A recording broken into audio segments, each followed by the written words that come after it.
उसका पहला ऑप्शन बोला है कि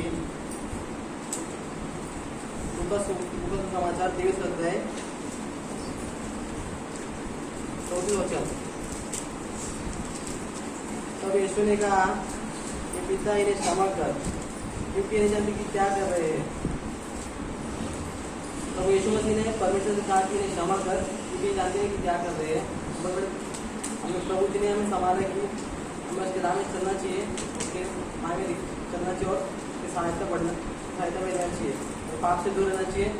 हमारे पापों के लिए प्रभु जी को इतना मारा है, टॉर्चर किया, प्रभु जी ने सेव किया है, उससे हमें तो बहुत दुख था।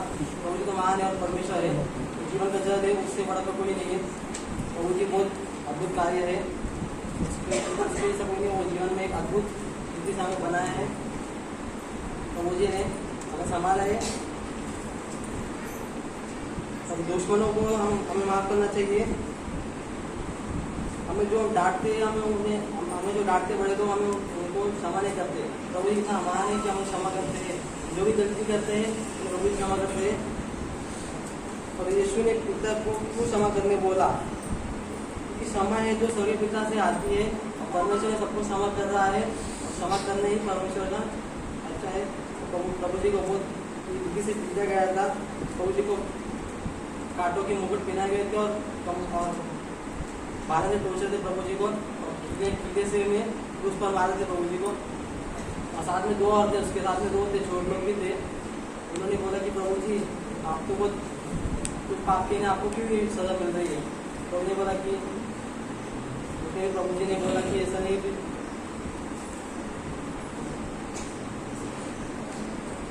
परमेश्वर सबको क्षमा करता है जो क्षमा के काबिल नहीं है, क्योंकि परमेश्वर सबको क्षमा कर रहा है। तो पाप भी कर रहे हैं तो उसे क्षमा भी कर रहा है, जो पाप से भी छूट रहे हैं उन्हें प्रभु भी क्षमा कर रहे हैं। क्षमा स्वर्ग पिता से आती है, ये वचन है प्रभु यीशु मसीह के माध्यम में। जो भी कितने क्षमा करो, जो भी गलती से करेक्ट करो।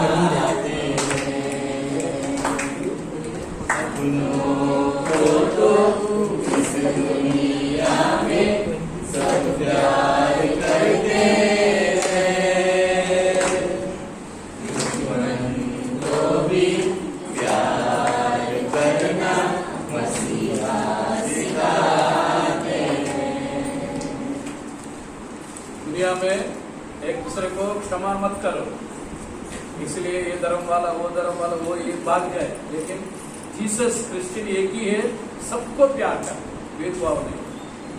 आमीन। सुंदर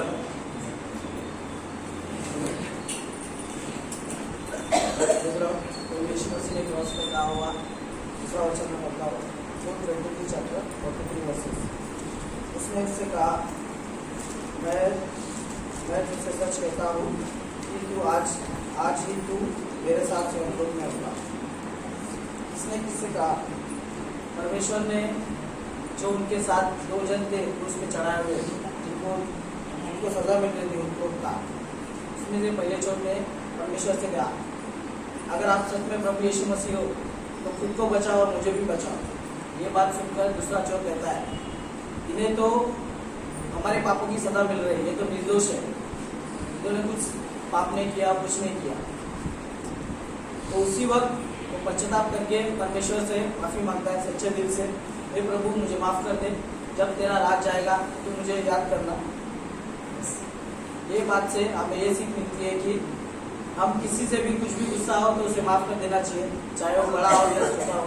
ज़्यादा करके आपने वो में ईगो ज़्यादा रखा, किसी ने भी कुछ बोल दिया फटक से कॉलर टाइप, मैं कहीं पे कुछ वो आना चाहिए हमारे पास। लेकिन हम इतने सब आते हैं, चर्च में बैठते हैं, तो ये चीज़ हमें पहले सीखनी चाहिए, एक दूसरे को माफ़ करना। प्रभु यीशु मसीह हमें यही सिखाता है ये वचन से कि एक दूसरे को माफ़ करो। उसने हम सबको माफ़ किया, हम सब पापी है, हम सब पाप करते हैं, वही चीज़ें दोहराते रहते हैं। आज किया, आज प्रार्थना करेंगे, वापस दूसरे दिन वही करते हैं।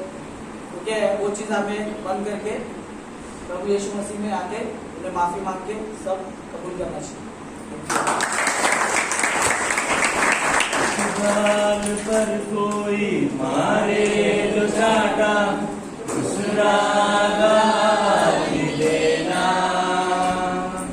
ले जाए कोई एक मील जबरन, 2 मील तू साथ जाना।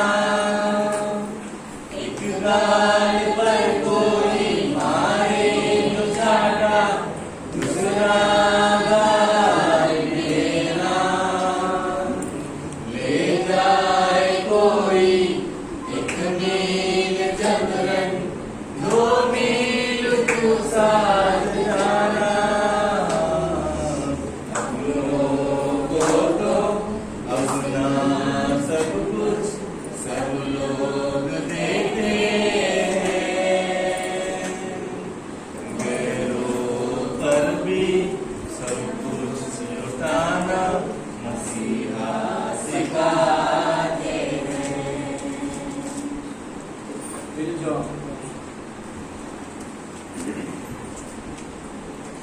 प्रभु यीशु मसीह को मैं धन्यवाद करना चाहता हूँ। सुंदर से सुंदर दिया सुंदर का मैं धन्यवाद करना चाहता हूँ। आज हम पढ़ेंगे यूहन्ना का 19 पद से 26 से 27। यीशु ने अपनी माता और उस चेले को यीशु ने अपनी माता और उस चेले को जिससे वो प्रेम रखता है जिससे वो प्रेम करता है। क्या पास जब खड़े देखकर अपन अपने माता पिता से प्यार करना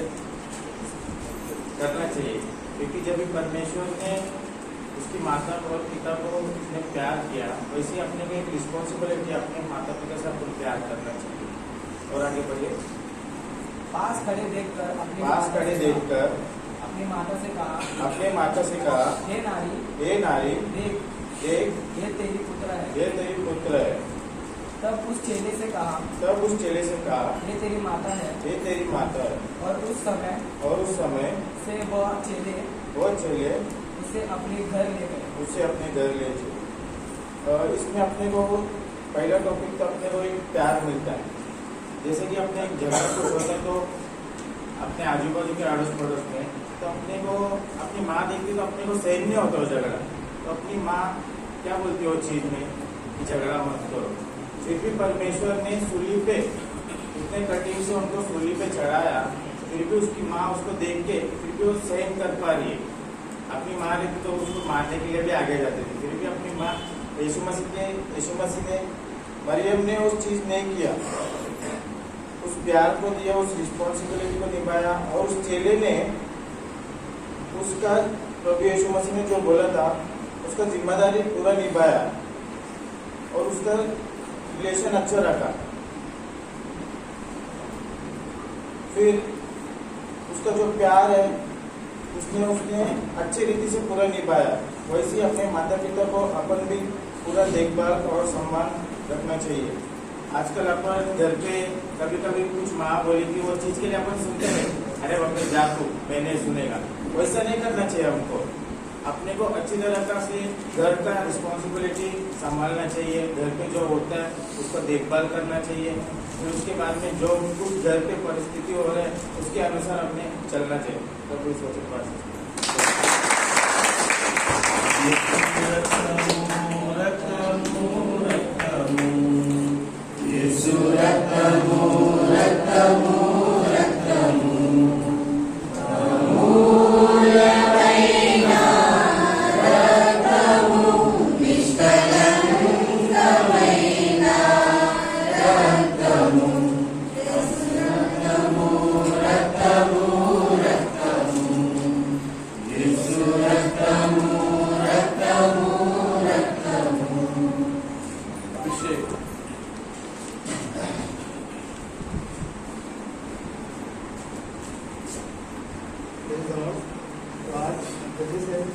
नेक्स्ट वचन की ओर बढ़ते हैं। तो आज का मेरा वचन है मैथ्यू 27:46। मत्ती सुवार्ता 27 अध्याय 46। मैं चाहूँगा पहले मैं इंग्लिश में पढ़ूंगा, फिर उसके बाद हिंदी में।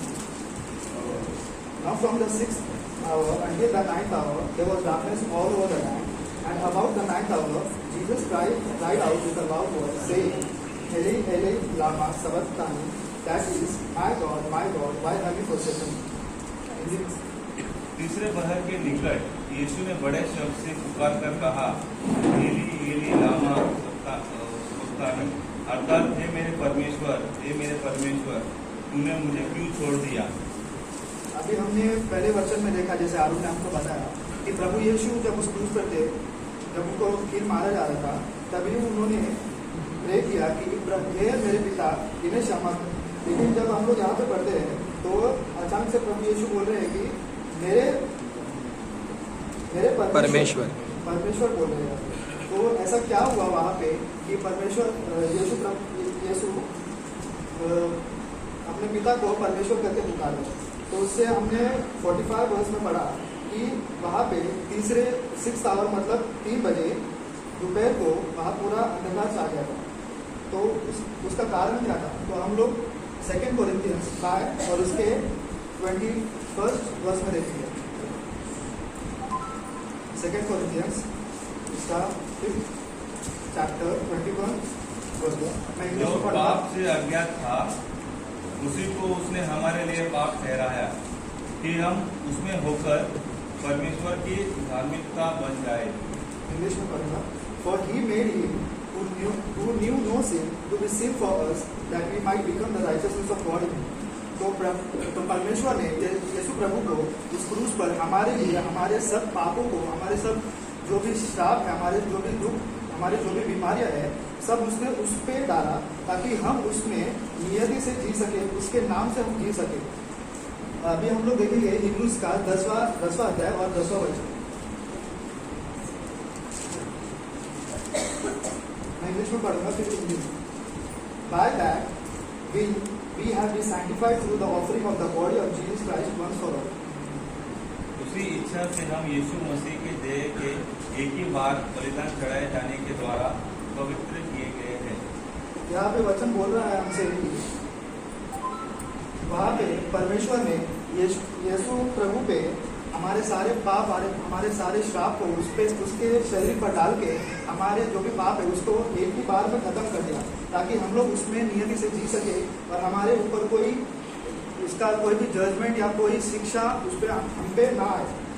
तो उसके बाद जो अभी हम देखेंगे वो रोमन्स उसका 8 चैप्टर उसका 1st वर्स, जो भी हमने अब तक देखा है कि हम लोग जब यीशु पे विश्वास करेंगे और उसको हमारे परमेश्वर के रूप में उसको स्वीकारेंगे तो हमें क्या होगा? रोमन्स 8 उसका 8वां अध्याय 1ला वचन। కాబట్టి ఇప్పుడు యేసుక్రీస్తు నమ్ముకున్న వాడికి ఏ శిక్ష విధి లేదు। जो मसीह में है, जो भी अभी मसीह में है, मतलब जो भी अगर हम अपने मुंह से स्वीकार करेंगे कि हमारे लिए, हमारे पापों के लिए यीशु मसीह उस क्रूस पर मरा और हमारे लिए फिर से जी उठा, तो हमारे लिए कोई भी शिक्षा, कोई भी कंडेमनेशन नहीं रहेगा। तो इससे हम लोग पूरी तरह से शुद्ध और पवित्र है यीशु में। इसी के साथ मैं अपना वचन यहीं पे समाप्त करता हूँ और मैं एक ही बात बोलना चाहूँगा कि हमारे लिए उसने परमेश्वर ने, यीशु प्रभु ने हमारे लिए सब पे कर दिया है। तो हम लोग को कुछ करने की जरूरत नहीं है कि हम लोग ये करें वो करें, बस उसके नाम पे विश्वास करें और उसकी नाम की स्तुति गाए, हमारे लिए उतना ही काफ़ी है। तो इसके साथ मैं खत्म करता हूँ।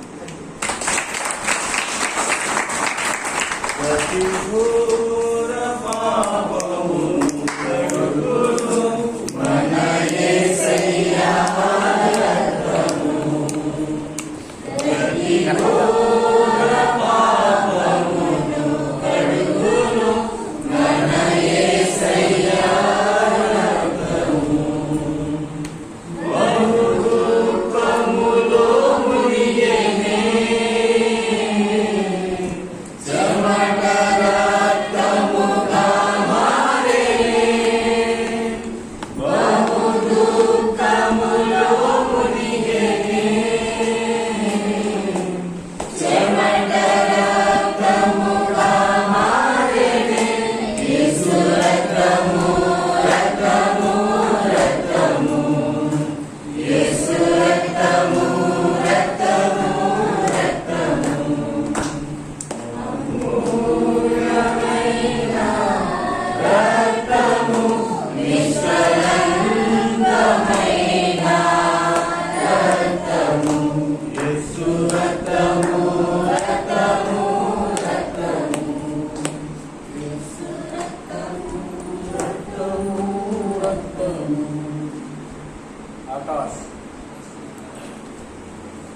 హాస్పిటల్లో మనం పిల్లల మధ్యలో ఉన్నారు.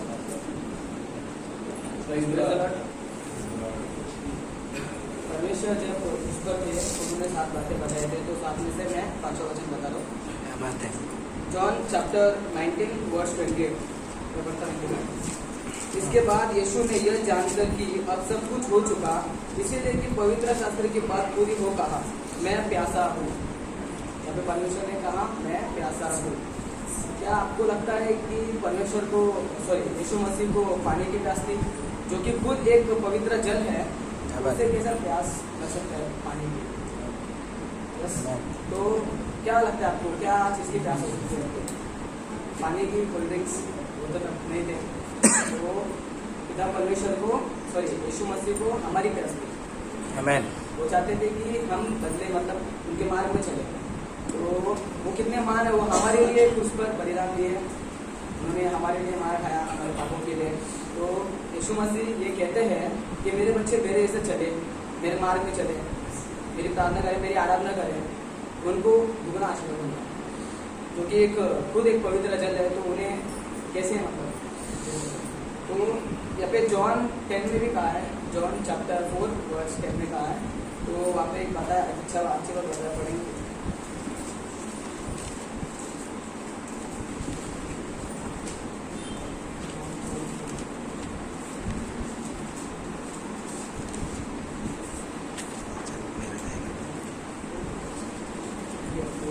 यीशु ने उत्तर दिया, यदि तू परमेश्वर के वरदान को जानती और यह भी जानती कि वह कौन है जो तुमसे कहता है मैं भी पानी पिला, तो तू उससे मांगती और वह तुम्हें जीवन का जल देता.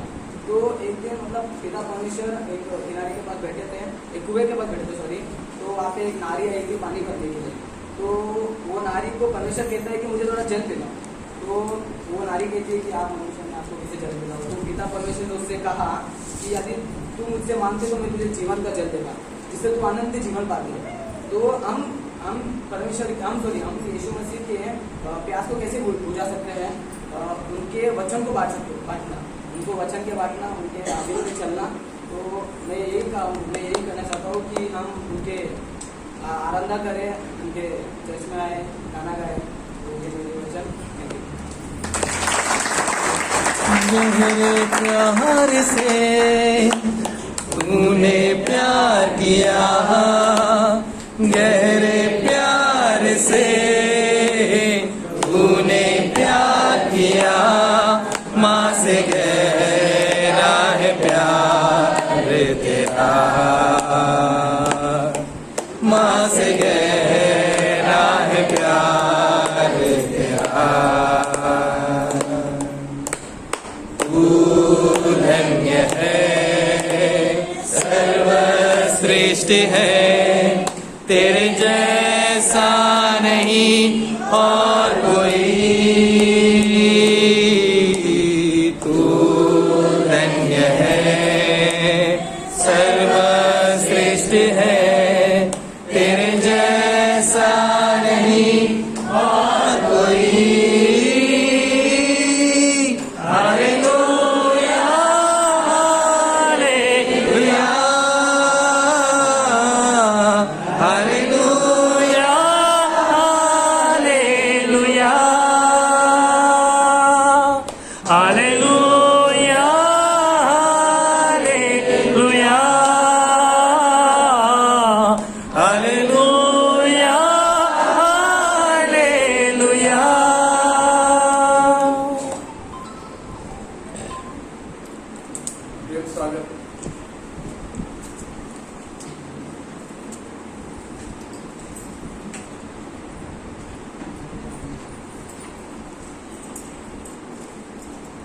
यस, परमेश्वर के नाम को धन्यवाद. तो एक अच्छी सी ताली हो जाए हमारे लिए. उन्होंने अद्भुत रीति से हम सबको बचाया, छुड़ाया और उसके वारिस बनाया, है ना. ये हमने कुछ नहीं किया, लेकिन उसने सब कुछ किया. एक अच्छी शानदार ताली हो जाए.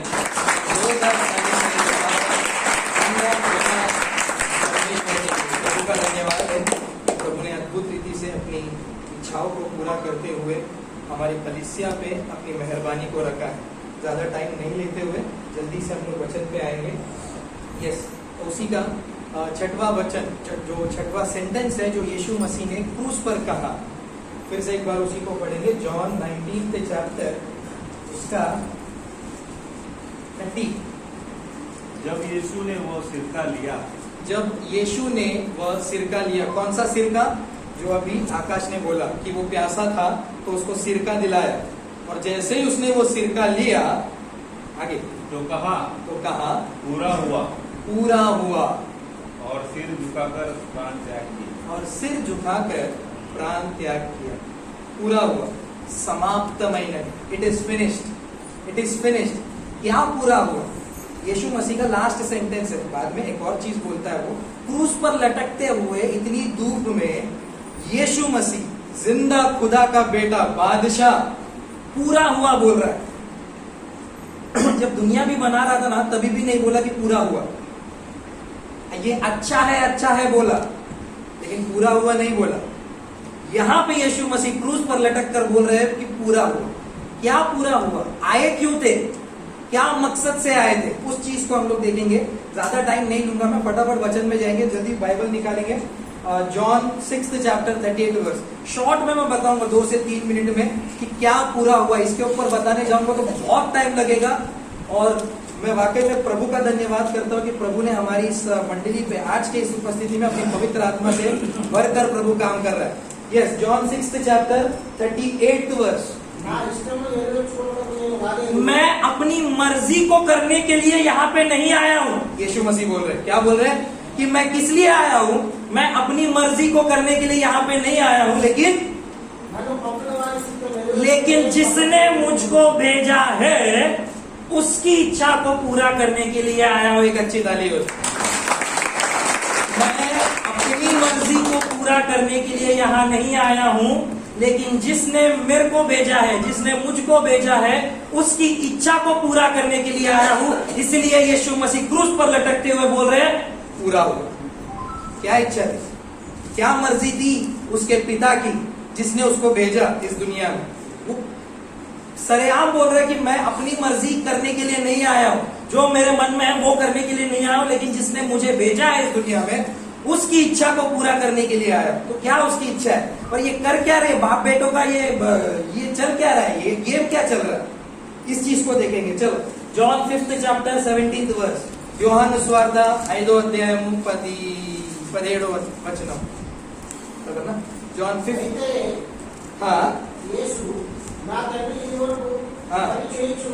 मेरा पिता अब तक काम कर रहा है, मैं भी काम कर रहा हूं।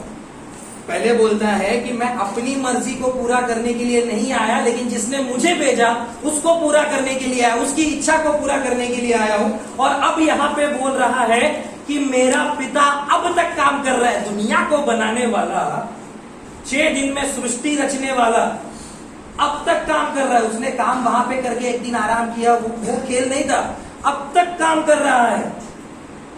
मेरा पिता अब तक काम कर रहा है, इसीलिए मैं भी कर रहा हूं। ये बाप बेटा थक ही नहीं रहे काम करते करते, और यहाँ पे बोल रहे हैं कि पूरा हो। मतलब ऐसा क्या काम था, सोचने वाली बात है। ऐसा क्या काम था कि पूरा हो गया, जो बाप भी कर रहा है, जो बेटा भी कर रहा है। और बेटा ये बोल रहा है कि मैं अपनी मर्जी से नहीं कर रहा, लेकिन जिसने मेरे को भेजा है उसकी इच्छा अनुसार मैं कर रहा हूं। मतलब पिता जैसे बोल रहा है वैसे कर रहा हूं, क्योंकि पिता को सब कुछ पता है। क्या किया उन्होंने ऐसा, क्या पूरा किया उन्होंने ऐसा। चलिए एक लास्ट वचन, फिर मैं बंद कर देता हूं। हिब्रू 10th चैप्टर, हिब्रूयुలకు రాసిన పత్రిక 10th चैप्टर 10వ అధ్యాయము 11-12। Hebrew 10th chapter. हाँ जी।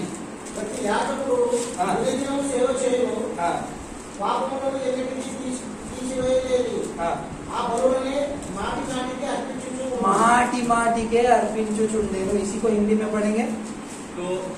और हर एक याजक तो खड़े होकर प्रतिदिन, हर एक याजक जो खड़े होकर, ये तेलुगु में नहीं लिखा है, खड़े होकर।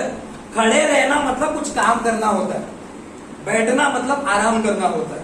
तो यहाँ पे हर एक याजक, ये पुराने नियम में जाता है, पुरानी बात करता हूँ, मतलब एक 500 साल 600 साल 1000 साल पीछे जाते हैं अभी थोड़ा सा। हर एक याजक जो खड़े होकर खड़े होकर प्रतिदिन सेवा करता है, प्रतिदिन हर दिन काम कर रहा है। यहाँ पे याजक भी काम कर रहा है, वहां पे देखा था मेरा पिता भी काम कर रहा है, उसका बेटा भी काम कर रहा है यीशुआ, और यहाँ पे याजक को भी वही काम कर रहा है। क्या काम कर रहा है भाई? और एक ही प्रकार के बलिदान को, एक ही प्रकार के बलिदान को, जो पापों को भी दूर नहीं कर सकते, जो पापों को दूर कर ही नहीं सकता, बार बार चढ़ाता है। बार बार चढ़ा रहा है। यहाँ पे एक सॉल्यूशन लेके काम कर रहे हैं सब लोग कि बलियों को चढ़ा रहे, बार बार चढ़ा रहे, जो पाप को दूर कर ही नहीं सकता। हम कितने भी पाप कर रहे हैं। पहले जमाने में क्या होता था, जैसे पास्टर जी ने बोला, पहले जमाने में क्या होता था कि मैं कुछ गलत काम कर रहा हूँ, मैंने किसी को बुरी नजर से देखा, मैंने किसी का मर्डर किया, मैंने किसी का व्यभिचार किया, मैंने चोरी किया, मैंने गलत काम किया, ये सब पाप ही है। पाप का पूरा लिस्ट होता है। उस पाप को हम लोग रोक नहीं पा रहे, कोई भी रोक नहीं पा रहा। यहाँ पे जितने भी लोग बैठे, कोई ऐसा है जिसने जो कहेगा कि मैं पापी नहीं हूं? किसी ना किसी के मन में तो गंदगी रहती ही है, चाहे बड़ा हो या छोटा हो। ये किसका क्वालिटी पता है? ये हमारा क्वालिटी नहीं है, हमारे फ्लैश का क्वालिटी है, शरीर का ये वन ऑफ द फीचर है जो पाप में फंसा हुआ। तो उस पापों के लिए प्रायश्चित बार बार बलि दे रहे, जो जिससे पापों का प्रायश्चित हो ही नहीं रहा है। खड़े हो के थक गए। याजक भी बोल रहे यार कब तक काम करे, कब तक काम करे हम लोग। वहां पे खुदावन भी बोल रहा है कि मैं काम कर रहा हूं। यीशु मसीह बोल रहा है मेरा पिता काम कर रहा है, मैं भी काम कर रहा हूं। और अब लास्ट में यीशु मसीह क्रूस पर लटकते हुए बोल रहे हैं कि पूरा हुआ। क्या पूरा? उसी के नीचे पर यह व्यक्ति तो पापों पर यह व्यक्ति मतलब कौन? यीशु मसीह। यह व्यक्ति तो पापों के बदले एक ही बलिदान सर्वदा के लिए, बार बार नहीं। वहां पे बोला है कि याजक बार बार बलि चढ़ा रहा है, लेकिन यहाँ पे यीशु मसीह के बारे में लिखा है कि पर ये यीशु मसीह तो एक ही बलि सर्वदा के लिए चढ़ाया गया। फिर से पढ़ो ये चीज। पर यह व्यक्ति तो पापों के बदले एक ही बलिदान सर्वदा के लिए चढ़ाकर परमेश्वर के दाहिने जा बैठा। परमेश्वर के दाहिने हाथ में बैठ गया, मतलब अभी काम पूरा हो गया। मैंने बोला था खड़े रहना मतलब काम चल रहा है ना। यूहान मामा को पूछो, खड़े रहना मतलब काम चल रहा है। जब एक बार इंसान बैठ जाता है तो काम पूरा हो गया। इन लोग से काम पूरा हो ही नहीं रहा था, लेकिन यीशु मसीह एक ही बार अपने आप को बलि चढ़ाकर कि भाई मैंने तुम सबके पापों को अपने ऊपर उठा लिया है और तुम लोग को बलि चढ़ाने की जरूरत नहीं है, तुमको पाप के दंड का भोग करने का जरूरत नहीं है, वो दंड मैंने अपने ऊपर ले लिया है। और यीशु मसीह अपने खुदा को देख के बोल रहा है कि भाई जितना तूने मुझे दंड देना था दुनिया के खातिर उतना दे चुका, इसलिए अब मैं बोलूंगा पूरा हुआ। पुराने जमाने में भी, ये सिर्फ क्रिश्चियंस के लिए नहीं है, पुराने जमाने में भी ये सबके लिए, पूरे दुनिया के लिए, हर एक इंसान के लिए जो इस धरती पे है, यीशु मसीह की जरूरत है उसको। पुराने जमाने में जब अगर अपनी इंडिया की बात करें, और 2 मिनट में मैं खत्म करूंगा, अगर अपनी इंडिया की बात करें तो क्या होता था, जैसे क्या बोलते हैं, जूस के मामले में बलि चढ़ाया जाता था। अपने इंडियन कल्चर में भी, हिंदुस्तान में भी बलि चढ़ाया जाता था। क्या बलि चढ़ाया जाता था? अपने पापों के प्रायश्चित के लिए बलि चढ़ाया जाता था। लेकिन बाद में पता चला, जैसे पास्टर जी ने बोला, एनिमल्स के अंदर जान है लेकिन आत्मा नहीं है, तो क्या करें? तो ये सब ऋषि मुनि इन लोग ने सब ने क्या बोलते हैं इन लोग ने, जाप तपस्या वगैरह करके एक श्लोक को बनाया। क्या? सर्व पाप परिहारोम रक्त प्रोक्षण अवश्यम तद्रक्तमय न पुण्य दान बलिया। मतलब क्या कि सब पापों के लिए रक्त का बहना जरूरी है और ये खून ऊपर से आना चाहिए, है ना। हम पशुओं का, भेड़ों का, उनका, बकरियों का बलि चढ़ा के उनसे अपने पापों की आजादी नहीं मिलेगी। तो ये हर एक इंसानों के लिए कुछ ना कुछ ट्रेस दिया गया है कि मार्ग को कैसे ढूंढा जाता है। ऐसे नहीं कि वो किताबें गलत है, कहीं ना कहीं पे कुछ ना कुछ रास्ता मिलता है और हर एक रास्ता यीशु मसीह पर ही जाता है। तो इन लोगों ने सोचा यार सर्व पाप परिहारों रक्त प्रोक्षण अवश्यम, कि सबों के पापों के लिए खून का बहना जरूरी है। तो वो खून कहां से मिलेगा? ऊपर से आएगा, कोई तो ऊपर से आएगा जो अपने खून को बहाएगा। ये खून को कैसे पहचाना जाए, ये व्यक्ति को कैसे पहचाना जाए? फिर से जाप तपस्या किया, फिर 7 क्वालिटीज उन्होंने ढूंढा। क्या? ओम श्री ब्रह्मपुत्राय नमः, ओम श्री कन्यासुताय नमः, ओम श्री देवाय नमः, ओम श्री दक्षिणामूर्ति नमः, ओम श्री वृक्षशिलाय नमः, ओम श्री मृत्युंजय नमः। तो ऐसे कर करके 7 स्लोगन्स उन्होंने तैयार किया। फर्स्ट वर्ड ओम श्री ब्रह्मपुत्राय नमः, मतलब जो कोई भी आएगा, ब्रह्म मतलब क्रिएटर, क्रिएटर संसार को बनाने वाला, तो उसका बेटा होना चाहिए, ब्रह्म का पुत्र होना चाहिए, फर्स्ट क्वालिटी। सेकेंड क्वालिटी ओम श्री कन्या सुताय नमः, नमः मतलब हम उसके सामने झुकते हैं, ओम मतलब परमेश्वर, ओम श्री कन्या सुताय नमः, कन्या मतलब कन्या से ही पैदा होना चाहिए, अगर एक इंसान से पैदा होगा तो वो इंसान का बच्चा कहलाएगा, परमेश्वर का बच्चा कैसे कहलाएगा, तो कन्या सुताय नमः। देवाय नमः, दक्षिणामूर्ति नमः मतलब परलोक से साधन करना चाहिए वो, एंड वृक्षशिलाय नमः, सबके पापों के लिए वो वृक्ष पे लटकेगा, क्रूस पर लटकेगा, एंड ओम श्री मृत्युंजय नमः मतलब मौत पर भी विजय पाने वाला इंसान चाहिए। ऐसा कौन है जो मौत पर विजय पाकर परमेश्वर का पुत्र इस दुनिया में कन्या के गर्भ में से आया, वहां से आया, जिसकी हमको आराधना करनी चाहिए, और वही है जो हम सबके पापों को लेकर ऊपर सूली पे लटक गया, लकड़ी पे लटक गया, और फिर तीसरे दिन फिर से जी उठा, इसलिए वो बोल रहा है पूरा हो। अब इंसान जाति की बात कर रहा हूं मैं, ये ब्राह्मण हिंदू मुस्लिम इनकी बात नहीं कर रहा हूं। इंसान जाति का उद्धार पाना है तो सिर्फ और सिर्फ यही मार्ग है, यही सत्य है, यही जीवन है। इसलिए बोलते हैं कि मैं ही मार्ग हूं, सत्य हूं, जीवन, मेरे द्वारा ही तुम उस तक पहुंच पाओगे, क्योंकि जो तुम नहीं कर पाए उसको मैंने पूरा किया। हजारों सालों से बहुत से लोगों ने पूरा करने की कोशिश की, लेकिन किसी से नहीं हो पाया, वो चीज को मैं पूरा कर। आइए हम सब प्रार्थना करें, प्रभु का धन्यवाद करें, प्रभु का धन्यवाद करें, धन्यवाद करें पिता परमेश्वर, धन्यवाद पिता परमेश्वर की आपके नाम को धन्यवाद करते हैं कि आपने प्रभु जी इतना अद्भुत प्यार हमसे किया पिता परमेश्वर, जो दुनिया में कोई नहीं कर सका राजा, आपने कर दिखाया राजा। प्रभु आपका धन्यवाद करते हैं, इतना प्यार, इतना अनोखा प्यार प्रभु जी, कि आप हमारे पापों के लिए प्रभु जी, हम पैदा भी नहीं हुए थे राजा, हमारे फ्यूचर को प्रभु जी आपने मद्देनजर रखते हुए प्रभु जी आपने हम पर अपनी करुणा दृष्टि की राजा। पिता परमेश्वर आपने हम पर अपनी मेहरबानी को दिखाया राजा, इसीलिए आपका धन्यवाद करते प्रभु जी। एक सर्वश्रेष्ठ राज्य में प्रभु जी हमको ले आने के लिए आपका धन्यवाद करते हैं। सब बातों में आप ही को महिमा मिले प्रभु जी। अब से लेंगे प्रभु जी आपके आगमन तक पिता परमेश्वर, हम अपनी जिंदगियों को प्रभु जी आपके इच्छा अनुसार प्रभु जी हम रखते हुए आगे बढ़ने पाए, ऐसे अपनी आत्मा के सामर्थ्य से, अपनी आत्मा की शक्ति से, अभिषेक से प्रभु जी नवाजिए पिता परमेश्वर हर एक को प्रभु जी, हर एक को आपके उपस्थिति में रखते हुए प्रभु ये छोटी सी प्रार्थना मेरे उद्धार करता शीघ्र आने वाला नाज़री यीशुआ के नाम से मांगते हैं पिता परमेश्वर, आमीन। तुझे मैं कभी भूलूंगा नहीं, तुझे मैं कभी भूलूंगा नहीं, तेरे साथ साथ मैं चलूंगा, एक नूर के समान रहूंगा, तू धन्य है, सर्वश्रेष्ठ है, तेरे जैसा नहीं और कोई, तू धन्य है, सर्वश्रेष्ठ है, तेरे जैसा नहीं और कोई।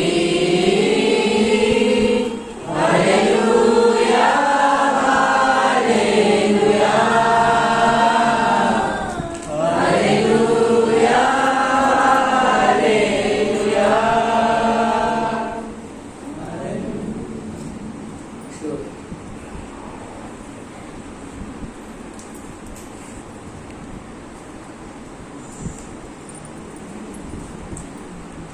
Praise the Lord.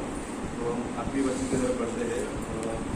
Luke chapter 23:46 पढ़ेगा। అప్పుడు యేసు గొప్ప శబ్దంతో కేక వేసి తండ్రి నీ చేతికి నా ఆత్మను అప్పగించుకుంటున్నాను. आइए अब थोड़ा सा प्रार्थना करते हैं, फिर हम वचन की तरफ बढ़ेंगे। Lord, I wish us Father, Lord, thank you for this wonderful time, wonderful.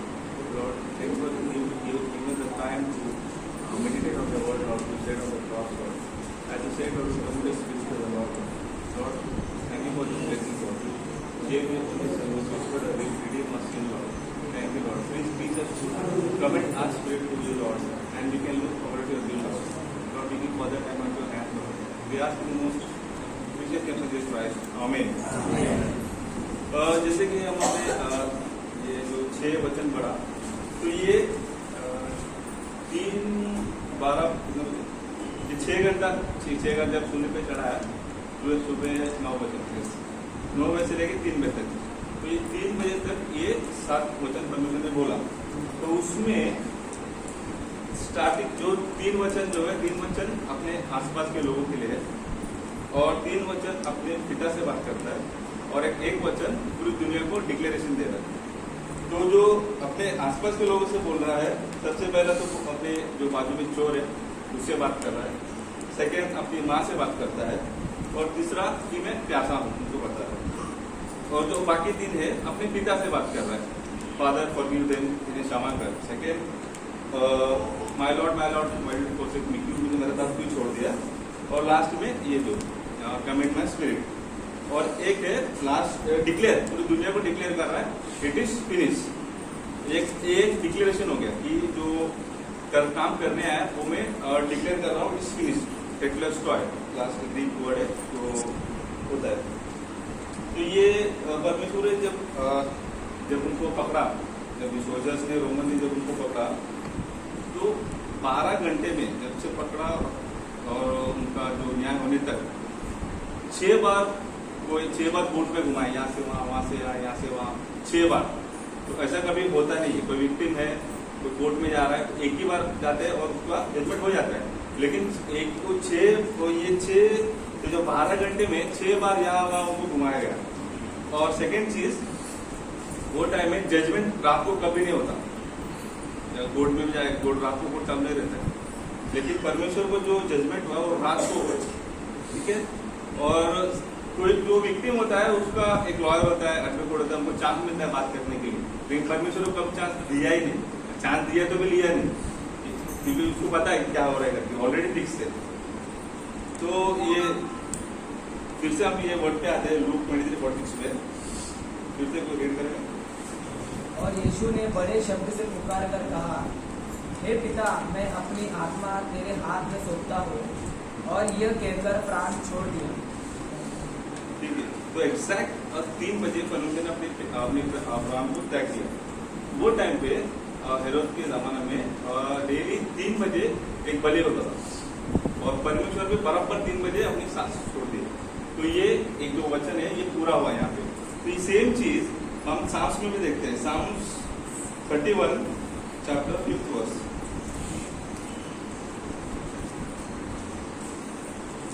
कीर्तन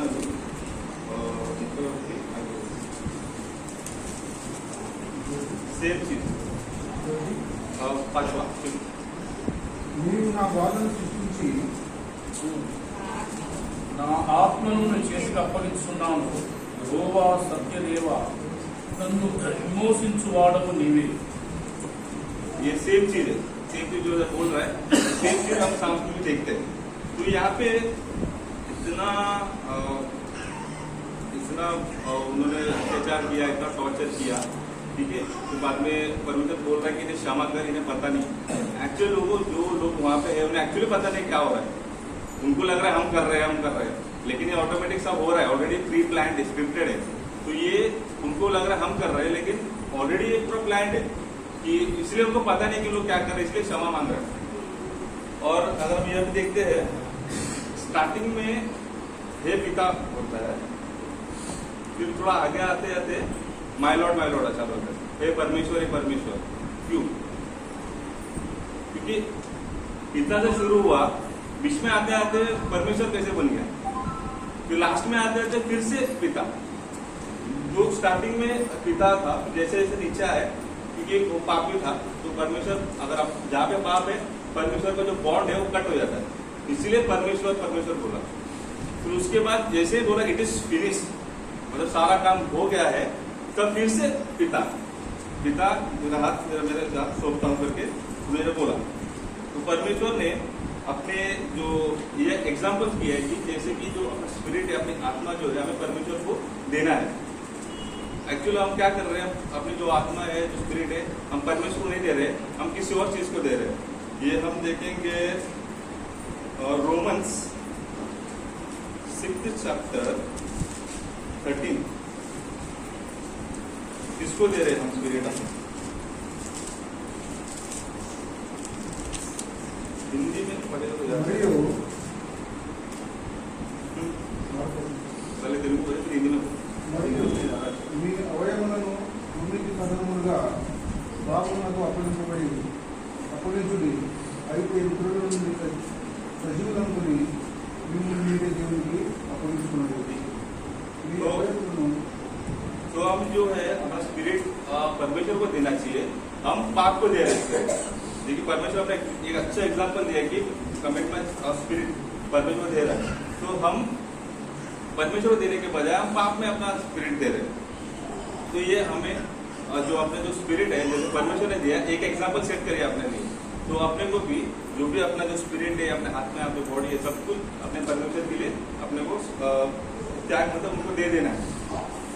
और ये जो परमेश्वर ने जो स्पिरिट दिया है ये उन्होंने खुद से दिया है, सबको लग रहा है हमने किया, परमेश्वर ने खुद दिया है कि spirit father I commit my spirit to you.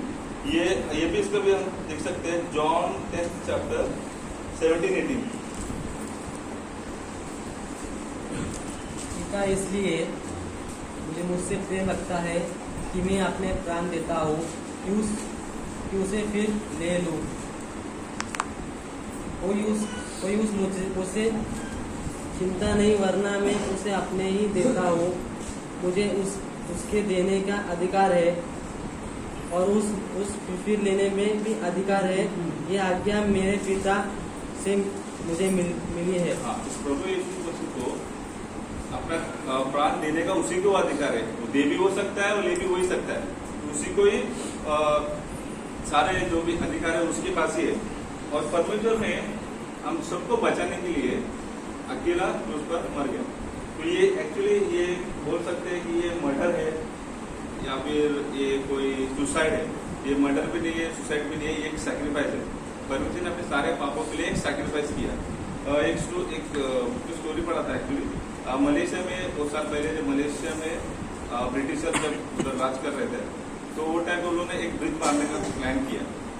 तो ब्रिज बांधने तो जो एरिया है ना वो नक्सल एरिया टाइप है सब कुछ, तो वहाँ पे तो कोई काम करने रेडी नहीं रहता था, तो वो लोग भाग जाते थे। कभी भागने के लिए पैसा नहीं कुछ नहीं, तो लोग जो काम कर रहे सामान है वो बेच के भाग जाते थे। तो उधर का जो उनका लीडर है उसने ये प्लान किया कि डेली जो सामान है गिनेगा मैं, जितना सामान है डेली शाम तक उतना सामान होना चाहिए। तो उसका 10 लोग काम कर रहे फॉर एग्जाम्पल, तो वहाँ पे रोज सामान गिना उन्होंने, सामान गिना तो एक कम निकला। गिनने के बाद तो पूछा कि एक सामान कम है, किधर गया सामान? तो बोला मैं 10 तक गिनूंगा, सबको पूछा 10 लोग को कि 10 तक गिनो, जो है आगे आ जाओ। तो 9 तक गिना और 10 बोलने से पहले एक आदमी आ गया है। वो लीडर को दिमाग खराब हुआ कि 9 तक 10 तक आया, बाहर आया नहीं, उड़ा दिया, मार दिया उसको, उम्र है। तो बाकी 9 लोग को उठा के गाड़ दिया। तो गाड़ते उसके दोस्त लोग उड़ने लगे कि क्यों चोरी किया तू, क्यों चोरी किया?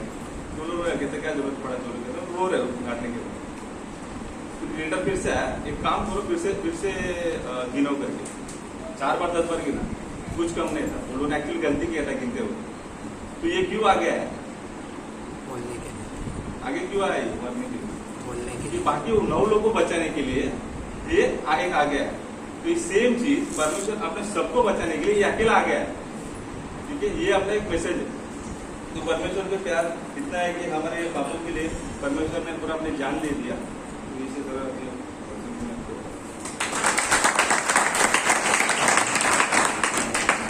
तेरे मार खाने से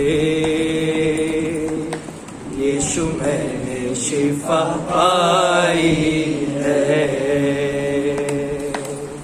तेरे खून बहाने से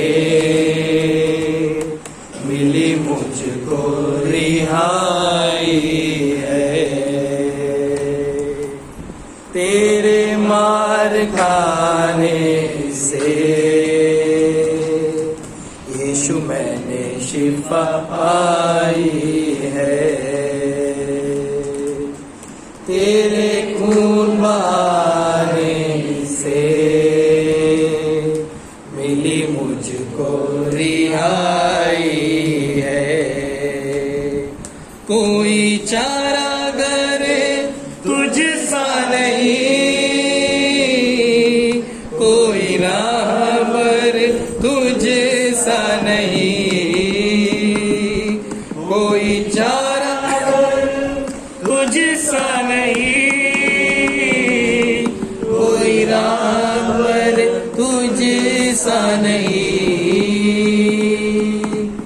तूने अपनी जान देकर, तूने अपनी जान देकर मेरी जिंदगी बचाई है। तूने अपनी जान देकर जिंदगी बचाई है। तेरे मार खाने से यीशु मैंने शिफा पाई है। तेरे खून बहाने से मिली मुझको रिहाई है। తమిళలో సండే స్కూల్ పిల్లలు పాట పాడుతుంటారు. పిల్లలు ముందుకు వచ్చి పాడాలని మనవి. పాడేటప్పుడు కానుకలు సమర్పించుకుందాం. టైం మనకి సండే స్కూల్ పిల్లలు ముందుకు వచ్చి పాట పాడాలని మనవి.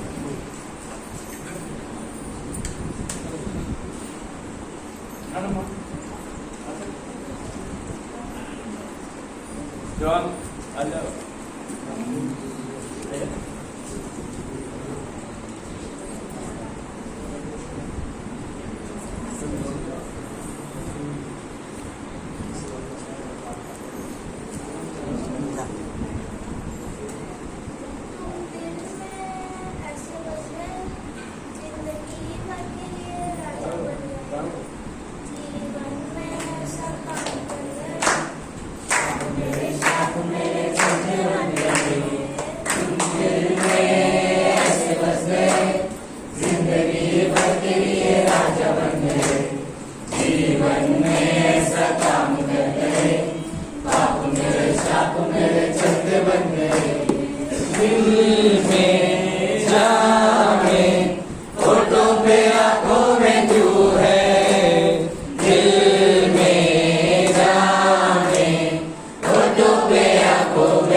దేవుడు ఇంతవరకు అద్భుతంగా ఆశ్చర్యకరంగా నడిపించినాడు. పాఠంలోను వాక్యంలోను అదేవిధంగా యవనస్తులు మంచి థాట్స్ చెప్పారు. మంచి థాట్స్లో ఒక అబ్బాయి చెప్పారు. తక్కువ చెప్పినా కానీ వారికి ఇచ్చిన దేవుని యొక్క కృపా వరము వలన ఇంకను ఇలా చెప్పేటందువల్ల వారి నుండి భయము సిగ్గు దూరం అవుతుంది. ధైర్యంగా దేవుని వాక్యం చెప్పుటకు దేవుడు గుర్తిస్తాడు. యవనస్తులు కానీ చిన్నపిల్లలు కానీ. ప్రార్థించుకుందాం. సమయంలో సాల్మాన్ బ్రదర్ ప్రార్థన చేస్తారు. కానుక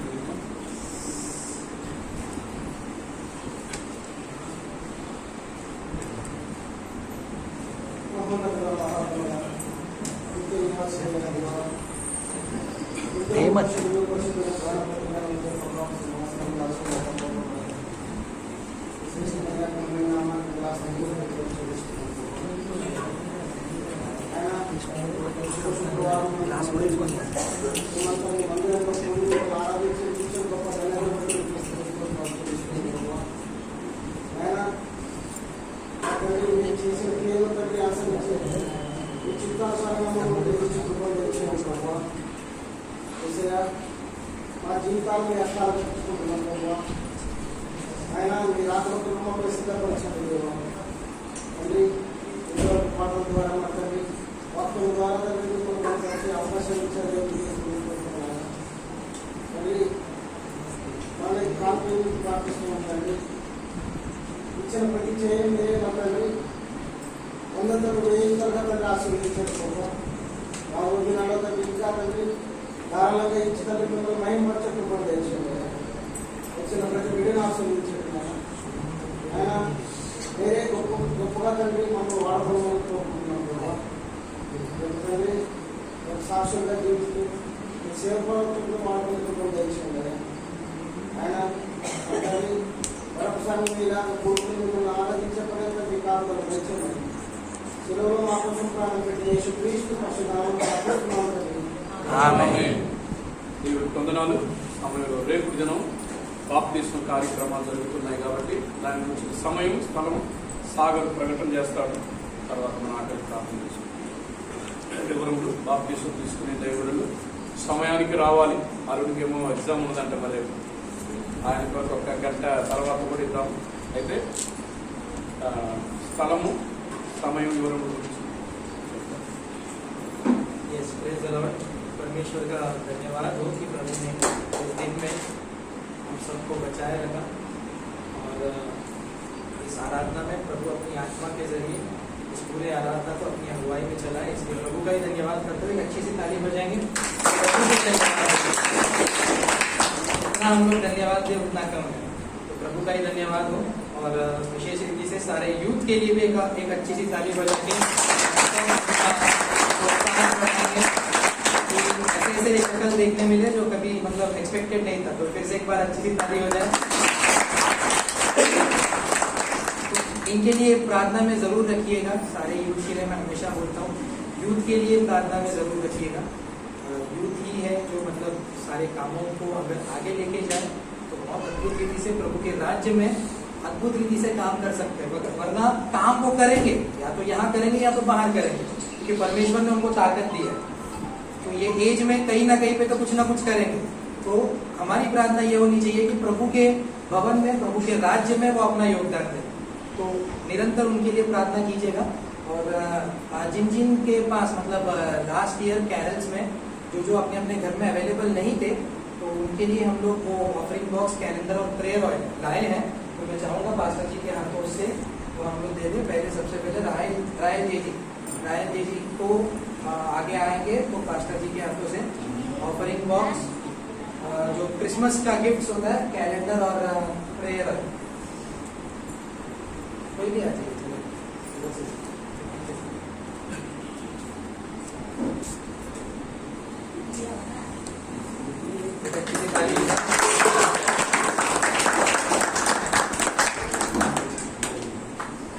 दूसरे सोलोमन राजा उद्धार वाले वो भी आगे आ जाए. उनकी फैमिली भी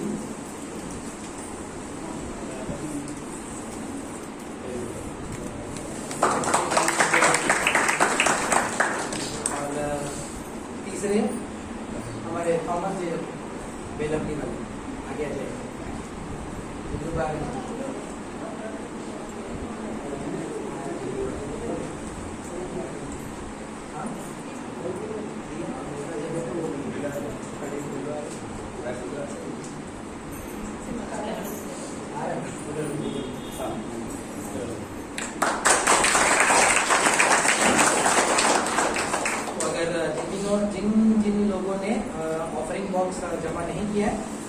संडे आके जमा कर सकते हैं।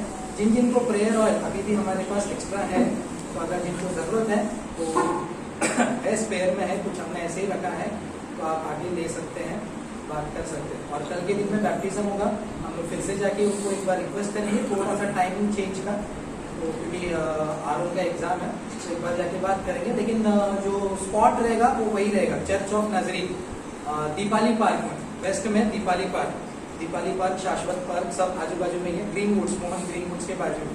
तो वहाँ पे चर्च ऑफ नाजरीन बोलेंगे तो सब बता देंगे, क्योंकि वो 2 माले का चर्च है, तो वहाँ पे पता चल जाएगा। तो कल का टाइमिंग मैं ग्रुप में डाल दूंगा, एक बार यहाँ से छूटने के बाद, जाने के बाद, वहाँ से एक बार कंफर्म करने के बाद टाइमिंग आपको ग्रुप से मिल जाएगा। जिन्होंने वचन बोला है वो खुशी में आपके लिए जूस बनाया, सब उनकी तरफ से है, तो जाते जाते उसको भी लेके जाइएगा, एक अच्छी ताली उनके लिए भी मिल जाए। बहुत ही मेहनत कर रहे हैं, तो प्रार्थना में जरूर रखिएगा, और मेन चीज प्रार्थना में रहिए। हर एक चीज को प्रार्थना के जरिए ही हमको विजय पाना है, ना आपकी सोच, ना मेरी सोच, ना आपके काम, ना मेरे काम, लेकिन सिर्फ और सिर्फ प्रार्थना के जरिए। Thank you. ప్రార్థించుకుందాం.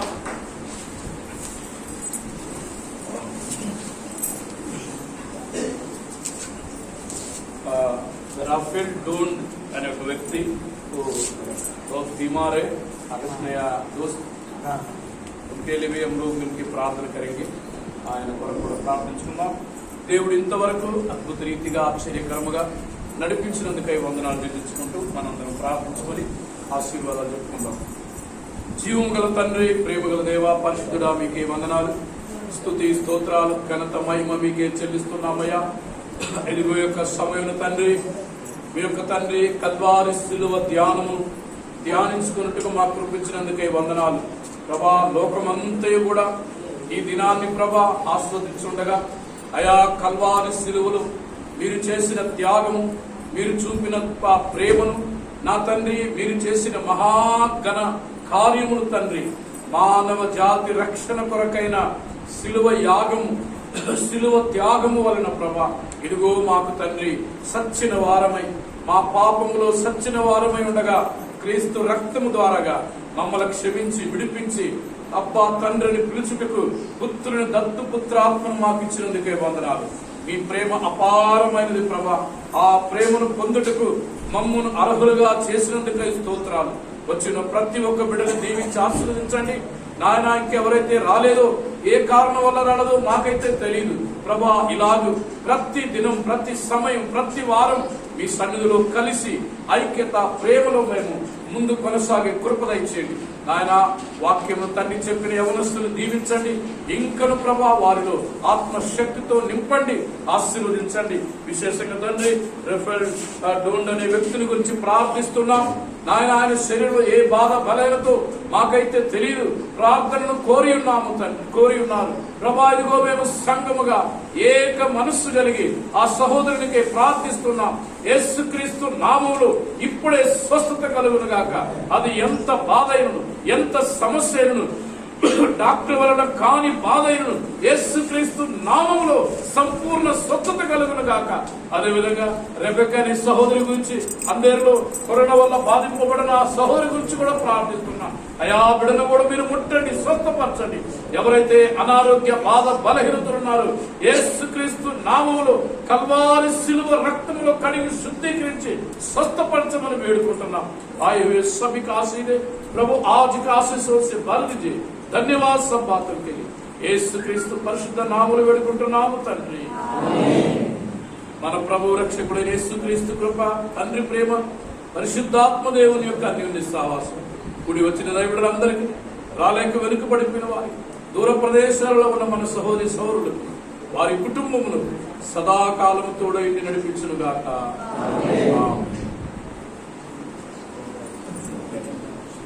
ధన్యవాదాలు, అందరికి వందనాలు.